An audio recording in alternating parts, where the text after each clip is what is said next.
कभी कभी दुनिया की सबसे बड़ी कहानियाँ बहुत छोटी जगहों से जन्म लेती हैं और आज हम आपको एक ऐसी ही कहानी सुनाएंगे जो जापान के एक चिड़ियाघर के एक बेबी मंकी की, यानी एक छोटे से बंदर की है।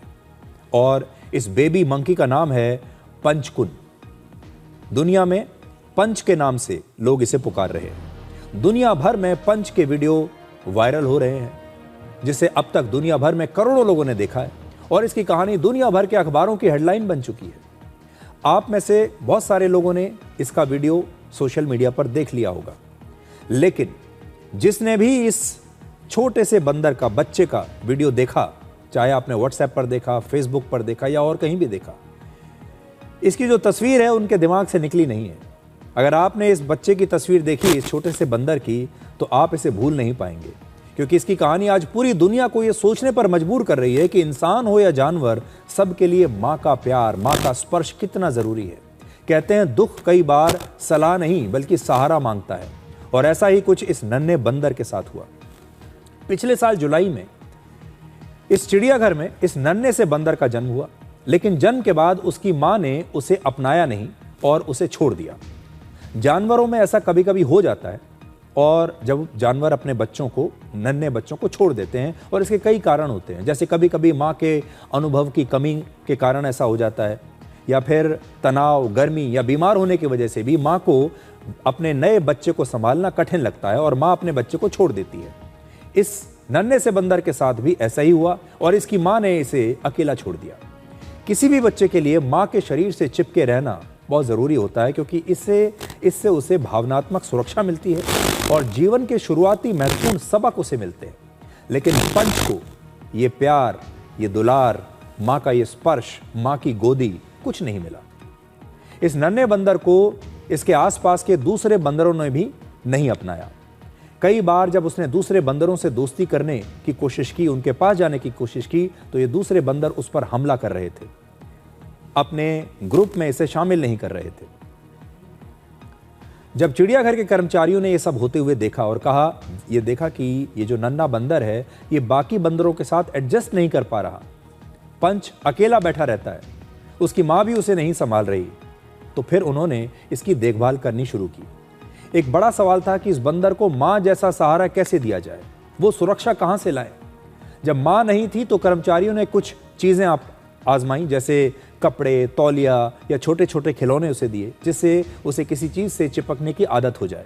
और आखिरकार उसे उन्होंने नारंगी रंग का एक बड़ा सा ओरांगुटान खिलौना उसे बड़ा पसंद आया, और ये ओरांगुटान खिलौना अब उसका सबसे बड़ा साथी बन गया। और अब ये नन्हा सा बंदर इस खिलौने को हमेशा अपने साथ रखता है।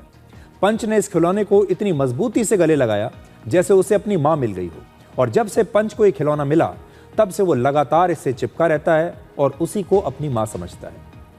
ये खिलौना उसके मन को सहारा, सुरक्षा और आराम सब कुछ देता है, ठीक उसी तरह जैसे असली माँ अपने बच्चे को देती है। वो उसकी गोद में सो जाता है, उसके साथ खाना खाता है और हर जगह इस खिलौने को अपने साथ लेकर जाता है। जब दूसरे बंदर पंच को डराते हैं तो वो भागकर अपने इसी खिलौने की गोद में आकर छिप जाता है। लोगों ने इस खिलौने को अब ओरा माँ का नाम दे दिया है।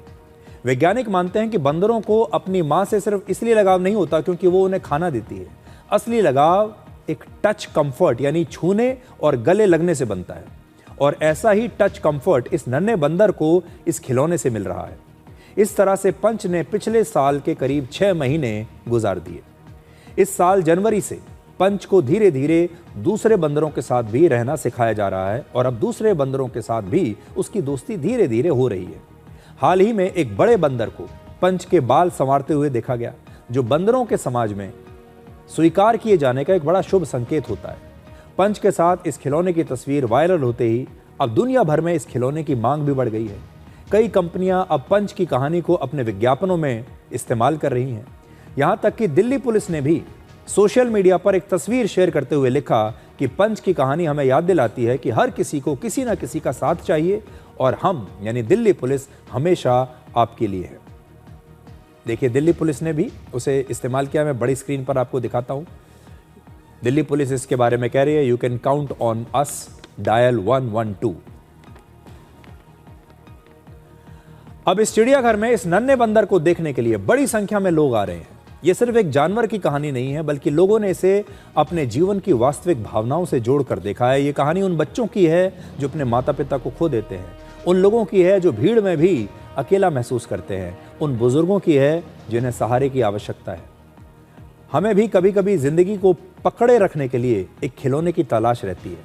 पंच आज भी उस खिलौने को पूरी तरह छोड़ना नहीं चाहता, और शायद छोड़ना ज़रूरी भी नहीं है, क्योंकि कभी कभी ज़िंदगी हमें वो नहीं देती जो हमें मिलना चाहिए था, लेकिन हमें वो दे देती है जिससे हम जिंदा रह सकें, ज़िंदगी की डोर को पकड़ कर रह सकें।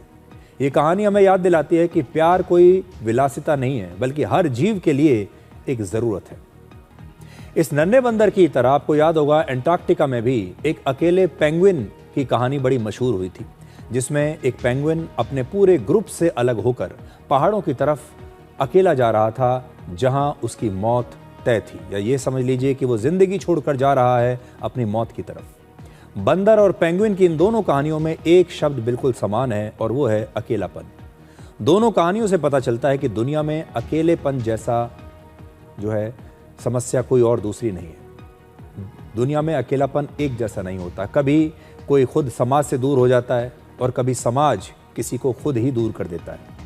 यही फर्क इंसानों में भी दिखता है। कुछ लोग इसलिए टूटते हैं क्योंकि उन्हें सबने छोड़ दिया, और कुछ लोग इसलिए अलग हो जाते हैं क्योंकि उन्हें बार बार नज़रअंदाज किया जाता है। बाहर से देखने पर दोनों ही अकेले लगते हैं, लेकिन दोनों की कहानी बिल्कुल अलग होती है। एक अकेलापन मदद मांगता है, और दूसरा अकेलापन शोर से बचना चाहता है। हालांकि दोनों ही लोग अलग अलग रास्तों पर चलते हुए जीवन में आगे बढ़ते रहते हैं, और आपको आपके आसपास ऐसे बहुत सारे लोग मिल जाएंगे, लेकिन आपको कभी उन्हें देखकर समझ में भी नहीं आएगा कि वो किस तरफ बढ़ रहे हैं।